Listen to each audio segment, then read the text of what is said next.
Assalamualaikum warahmatullahi wabarakatuh. Adik-adik sekalian dimanapun kalian berada, tentunya hari ini dalam keadaan yang sehat selalu dan tetap semangat dalam belajar. Pada kesempatan kali ini kita akan belajar mengenai tema 4, yaitu globalisasi. Apa itu globalisasi? Kita akan mempelajari pada kesempatan kali ini. Pada subtema 1 adalah globalisasi di sekitarku. Jadi, siapkan alat tulisnya dan jangan lupa selalu belajar, berdoa, meminta kepada Tuhan Yang Maha Esa agar dimudahkan dalam menangkap apa yang akan saya sampaikan. Pada pembelajaran pertama, kita akan belajar mengenai muatan IPA, proses menghasilkan energi listrik. Tentu kalian semua tahu itu apa energi listrik. Listrik memiliki peran penting di era globalisasi. Tidak dapat dipungkiri bahwa globalisasi terjadi karena perkembangan teknologi di berbagai bidang yang didukung oleh peran listrik sebagai sumber energi di dalamnya. Jadi hampir semua peralatan yang kita pakai pada era ini menggunakan yang namanya energi listrik. Dengan ditemukannya televisi, komputer, dan telepon genggam, arus informasi kemudian menyebar dengan begitu cepat ke berbagai negara. Kebutuhan akan listrik kemudian menjadi suatu hal yang harus dipenuhi bagi semua negara di era globalisasi saat ini.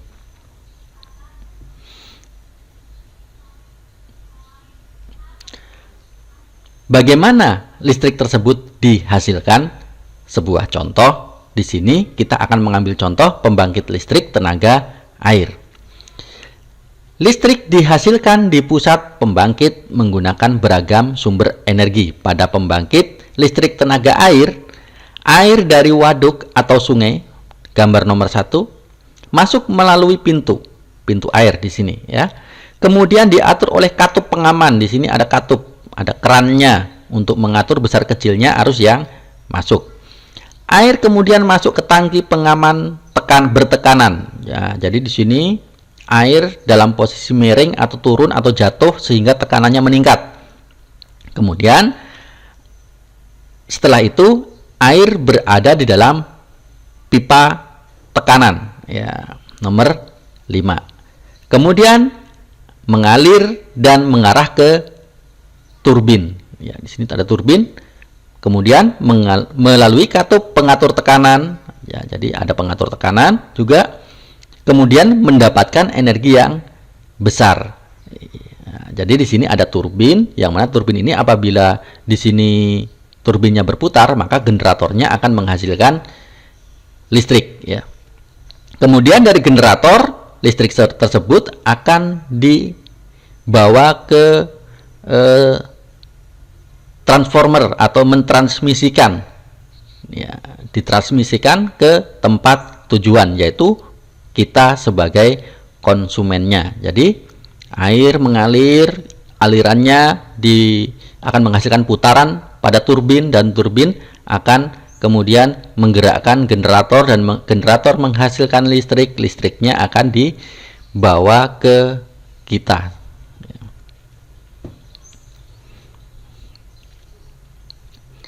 Dalam ruang lingkup yang kecil, contohnya kita yang berada di perdesaan, kita bisa membuat kincir air, ya, pembangkit listrik mikrohidro, ya, mikro kecil hidro air, ya. Contohnya adalah seperti ini. Jadi ada kincir yang diputar oleh air, kemudian dengan menggunakan penghubung dihubungkan ke generator, dari generator akan menghasilkan listrik. Walaupun listrik yang dihasilkan tidak sebesar PLTA, tapi mampu untuk menerangi beberapa rumah di tempat kita. Ya.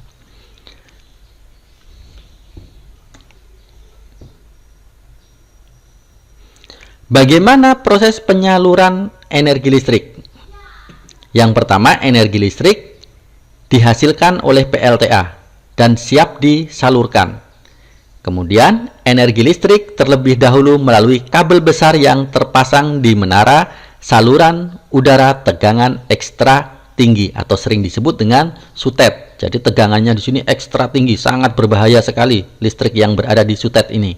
Jadi hati-hati apabila adik-adik rumahnya di dekat dengan sutet, ya jangan suka bermain layangan karena tegangannya sangat tinggi, takutnya benang-benang layangan akan menyentuh kabel-kabel tersebut. Kemudian energi listrik masuk ke transformator untuk menaikkan atau menurunkan tegangan. Biasanya transformator awal adalah menaikkan tegangan. Mengapa tegangan dinaikkan? Agar mengurangi resiko kehilangan energi. Ya, jadi dengan tegangan yang tinggi, resikonya untuk kehilangan energi lebih sedikit. Kemudian energi disalurkan ke pabrik-pabrik. Biasanya membutuhkan listrik cukup besar. Jadi pabrik ini kebutuhan listriknya cukup besar. Makanya biasanya pabrik mengambil langsung dari sutet. Berbeda dengan rumah kita. Ya. Bagaimana dengan rumah kita? Nah, kalau rumah kita energi listrik itu harus diturunkan dulu dengan transformator. Ya, diturunkan dulu dan tegangannya menjadi yang kita pakai adalah 220 volt ataupun 110 volt untuk daerah-daerah tertentu. Nah, setelah diturunkan, maka energi tersebut baru bisa kita pakai ke rumah-rumah kita. Kalau energinya belum diturunkan, maka alat listrik yang ada di rumah kita tidak kuat menahannya. Karena alat listrik yang kita pakai adalah tegangannya berkisar antara 110 sampai dengan 220 volt saja.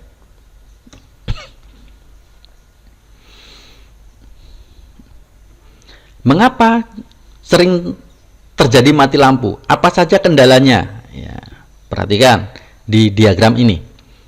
Dari pembangkit listrik melalui sutet, tegangan ekstra tinggi, kadangkala terjadi sambaran petir. Ya, kalau terjadi sambaran petir, maka listrik tidak akan sampai di gardu induk.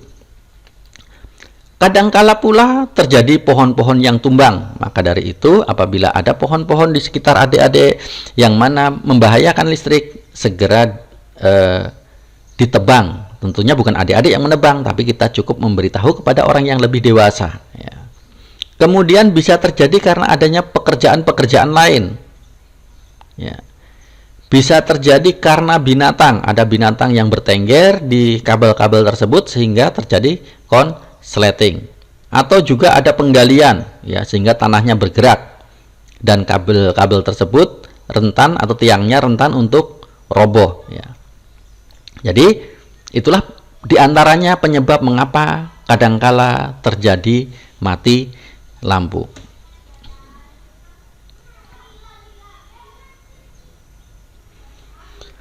Selanjutnya kita membahas mengenai muatan IPS. Kerjasama negara-negara anggota ASEAN dalam bidang sosial. Ya.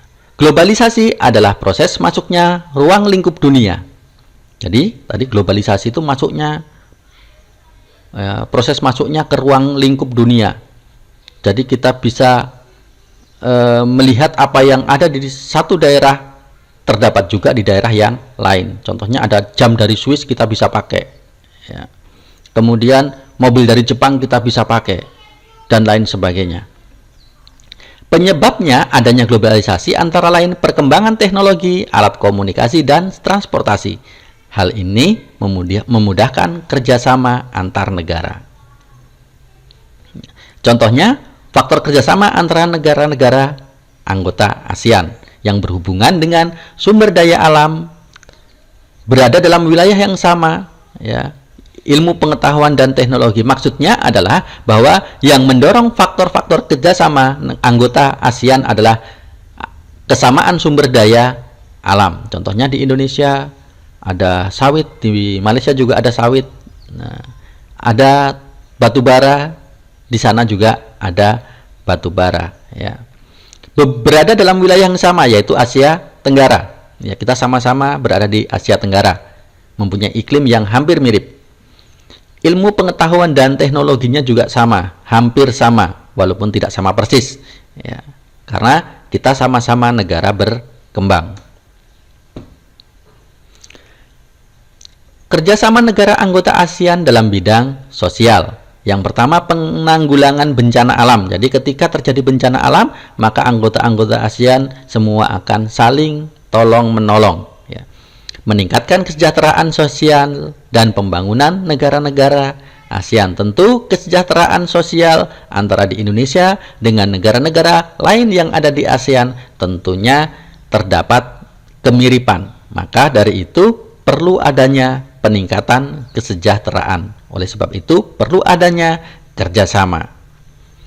Melindungi hak-hak dan keadilan sosial penduduk negara ASEAN. Jadi, melindungi hak.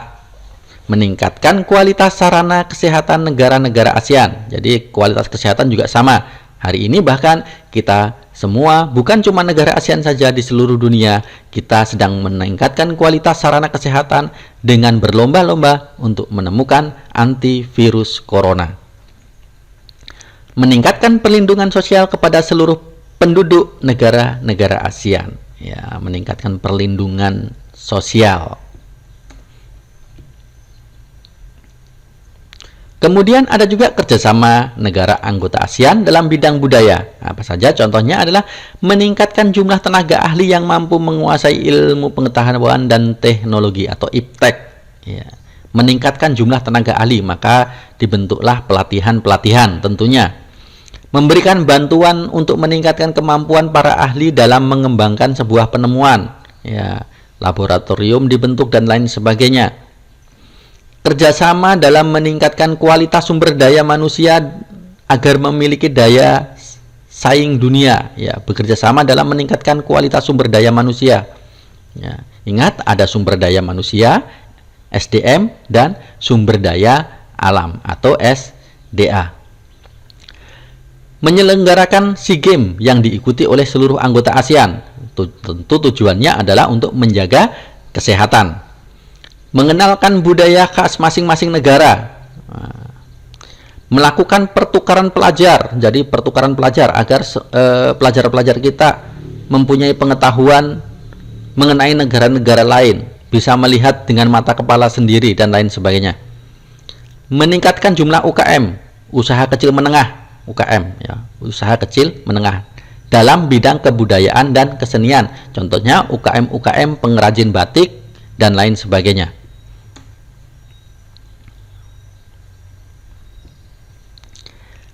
Selanjutnya adalah muatan bahasa Indonesia. Menemukan informasi penting dalam teks eksplanasi. Nah, contohnya adalah batik seni tradisional Indonesia yang mendunia. Nah, untuk materi ini, adik-adik bisa melihat di buku siswa.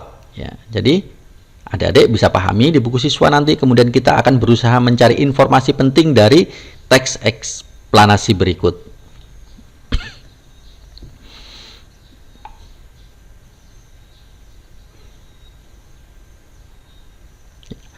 Setiap teks eksplanasi memiliki informasi penting yang dapat dipelajari. Informasi penting tersebut dapat digali dan ditemukan. Salah satunya adalah dengan menjawab pertanyaan. Contoh pertanyaan yang dapat kita gunakan untuk membantu memahami teks eksplanasi adalah, contohnya, kapan batik mulai disahkan sebagai warisan dunia? Yang tentu tadi di atas sudah ada dan dapat adik-adik baca di buku siswa. Siapa tokoh dunia yang pertama memakai batik? Apa fungsi batik? Dan lain-lain. Jadi dengan mengajukan pertanyaan-pertanyaan tersebut, kita dapat menemukan informasi penting dari teks eksplanasi.